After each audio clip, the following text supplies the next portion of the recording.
Voici une petite capsule sur l'arbre des facteurs premiers. Qu'est-ce que ça veut dire l'arbre des facteurs premiers? D'abord, les facteurs, ce sont les nombres qui, lorsqu'on les multiplie, vont donner une réponse. Par exemple, dans 7 fois 3, 3 fois 7, 21, on a les facteurs 7 et 3 qui sont des facteurs de 21. En quelque sorte, ce sont les diviseurs. Quand on dit des facteurs premiers, c'est qu'on veut que ces facteurs-là, ce soient des nombres premiers. Par exemple, 7 est un nombre premier puisqu'il ne se divise que par 1 et lui-même. Même chose pour 3. 3, c'est un nombre premier parce qu'il ne se divise que par 1 et lui-même. Maintenant, qu'est-ce que je veux dire avec le mot arbre? Évidemment, je ne parle pas de sciences de la nature ici ou des arbres dehors. Je parle de l'arbre au sens mathématique du terme, c'est-à-dire que nous allons utiliser des branches dans l'élaboration de l'arbre des facteurs premiers.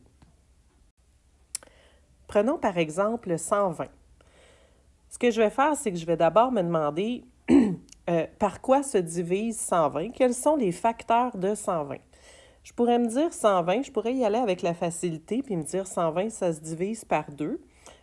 En fait, je vais te montrer la différence quand on prend le plus petit diviseur qu'on connaît. Donc, si on se commence avec 2, on se dit d'accord. Et là, tu viens de voir, je viens de faire 2 branches qui partent de 120. Donc, je vais trouver les facteurs.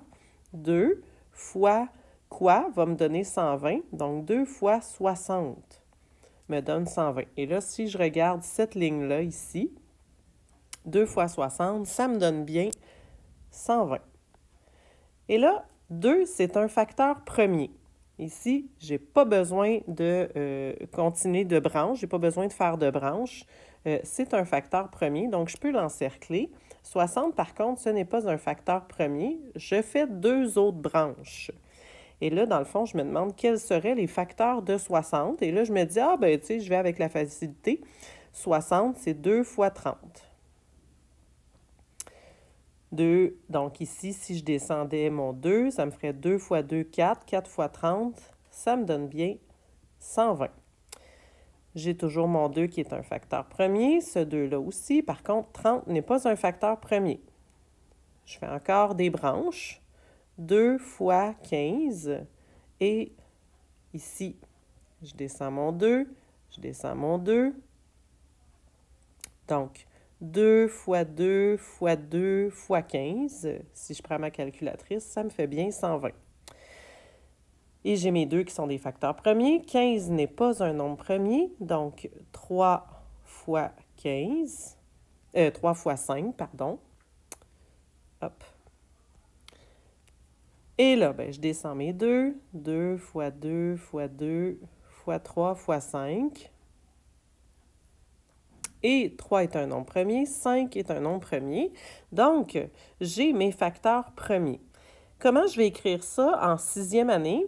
Quand je veux écrire ma factorisation, je vais écrire les nombres dans l'ordre croissant. Donc, mon plus petit nombre ici, c'est 2. Et au lieu d'écrire 2 fois 2 fois 2, je vais utiliser mes connaissances sur les exposants. Donc, 2 exposant 3. Ensuite, fois 3, qui est mon deuxième facteur le plus grand, puis fois 5. Donc, je les place en ordre croissant, mes facteurs 2, 3 et 5, et j'utilise les exposants au besoin. Pourquoi je te dis que ce serait intéressant de commencer par les plus grands diviseurs du nombre?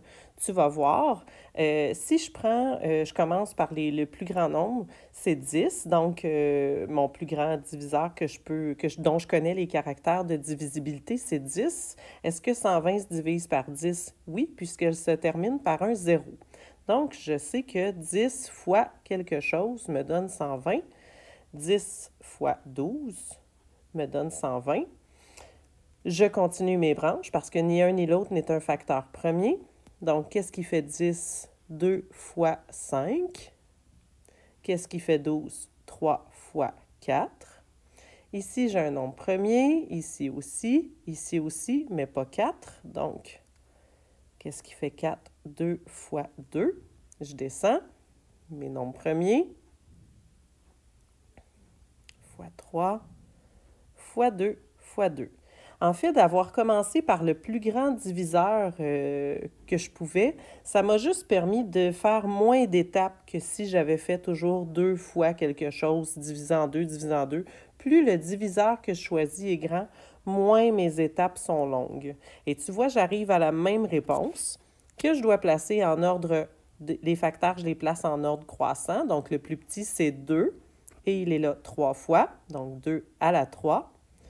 Mon prochain facteur, c'est 3, puis mon dernier, c'est 5. Alors voilà, les arbres des facteurs premiers n'ont plus de secret pour toi. Tu peux maintenant te pratiquer, en t'exercer en faisant quelques-uns.